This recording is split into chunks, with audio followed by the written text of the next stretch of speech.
Firstly, I'd like to associate myself with the remarks you made there about the treatment of the Israeli government on the Palestinian people.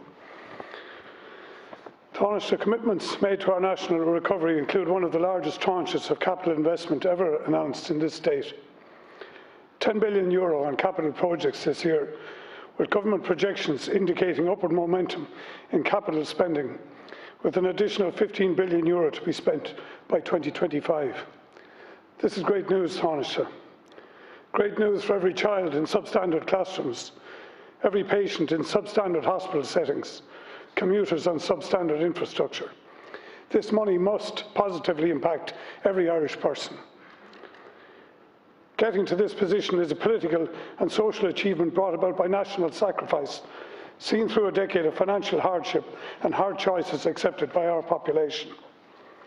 Few governments in the history of our state have ever been in a position to give the people of Ireland the services they deserve. The schools, the universities, the hospitals and clinics, the housing and municipal infrastructure, investment in the arts, sports, roads, cycleways and railways.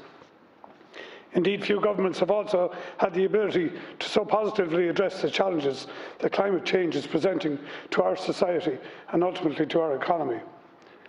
Taoiseach, we need to spend this money wisely and well. This will require political discipline, political oversight and scrutiny, as well as tenacious and vigilant project management. I will contend our methods of oversight are not up to the task, Taoiseach. PAC and CAG, good as they are no match for the scale of ambitions and responsibilities in spending this money. COVID spending has taught us strong lessons in the difficulties in making good investment decisions when urgency and large capital outlays combine. We will be back in the halfpenny place in no time, Taoiseach, if we fritter away this money on political codology, vanity projects and possibly stroke politics. My constituency, Waterford, has suffered by not having political clout for most of the history of this state. In saying this, I am very conscious that my own existence as a TD comes from the anger in Waterford and the South East from not having the services normal in other parts of the country. We have been losers in the race to the cabinet table, having only had 3 senior ministries in the last 33 Dáils. Maybe we will get our elbows at cabinet again, but I would prefer if we evened up the game. The real problem is that we cannot see where money goes. The simple act of presenting historical capital expenditure of completed projects by not 3 regional analysis and by county would transform our national understanding. I believe such reporting standard needs to be made a national priority. Our country can have mature conversations about capital allocations, about equitable investment priorities. But I think in so doing, we need to have oversight and we need to have adequate understanding of how capital decision making is made. I hope this is something that you can see about implementing. Thanks. Thanks very much, Deputy, for the question. The government is engaged in a huge programme of capital investment in public infrastructure in Ireland at the moment under the banner of Project Ireland 2040. It's €10 billion a year, money which we may struggle to spend this year because of the delays in construction, but still a massive budget of €10 billion a year, the biggest ever investment programme in public infrastructure in the country, creating jobs all over the country and also providing new public infrastructure for our citizens. It's social housing, budget for 10,000 a year, new schools, hospitals, healthcare centres, sporting infrastructure, community infrastructure, renewable energy, retrofit, the National Broadband Plan. And like all parts of the country, Waterford benefits from the investment in the North Quays, which I know Deputy Shanahan and I are huge advocates for.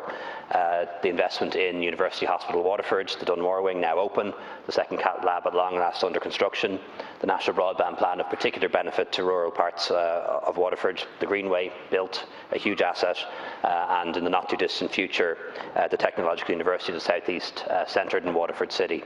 And these are huge investments by government that I believe will help to transform that region, and particularly Waterford City, making it the capital of the South East, attracting investment, attracting jobs and attracting a population. And that's the vision that we have in Project Ireland 2040 for Waterford City and for the South East region. In terms of what the Deputy says in relation to transparency, I think he's probably right. This is a huge budget, 10 billion a year. there may well be a case, and I think there is a case, for further transparency as to how the money is spent, how we make sure that it is spent well. And I know that Minister McGrath will welcome any proposals that the Deputy has in that regard. And I would like to see government doing detailed analyses of that, because I think one thing such analysis would show is that the idea of having a cabinet member at the table is probably overrated in terms of the amount of capital investment that a particular city or a particular constituency gets. Maybe things used to work that way, but they don't anymore, particularly with the public spending code in place. And also, I think some of the analyses that we see done by interest groups and academics is misleading. For example, they will exclude any investment less than 20 million or any investment less than 50 million. And of course, in areas of a low population and in rural areas, investments tend to be of smaller amounts. They're spread wider, and that creates the false impression that urban areas are doing much better than rural areas. And also, it doesn't fully take into account, for example, the value of nationwide investments like road maintenance, for example, or research grants, or the National Broadband Plan, for example. But I know different countries use different models. There's a state agency, I think, in Australia that is in charge of capital development. Lots of good ideas, and I'd certainly welcome hearing them. Oireachtas Shanahan. I'd be quite happy to sit in on some of your cabinet meetings to see whether or not that is the case, and not being at the cabinet table has some influence. I believe reporting from our departments are inadequate for us to discharge fully the responsibilities of budgetary oversight of our House. And I believe also government needs to do more in demonstrating equitable investment decision making and providing the evidence that supports it.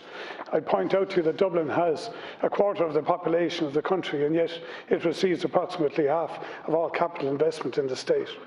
I'd also point out in recent parliamentary questions I gave to the Higher Education Authority, questioning 998 million of capital investment over the past decade, the department was unable to provide me with a breakdown of projects supporting that spend. So I think we do have an issue in this. As I say, I certainly look forward to engaging with you and Minister McGrath and maybe coming up with some further initiatives that I think would hopefully help us to share the burden and shed light on these decisions. Thank you. Well, thanks very much. Again, I broadly agree with the Deputy's remarks. We do have systems, of course, to monitor capital spending, not just the Public Accounts Committee, but also the Controller and Auditor General, although that's largely retrospective, and also the Project Ireland Delivery Board. So there are mechanisms in place. Could there be greater transparency? Can they be improved? I think they can, and very much welcome any suggestions from the Deputy in that regard.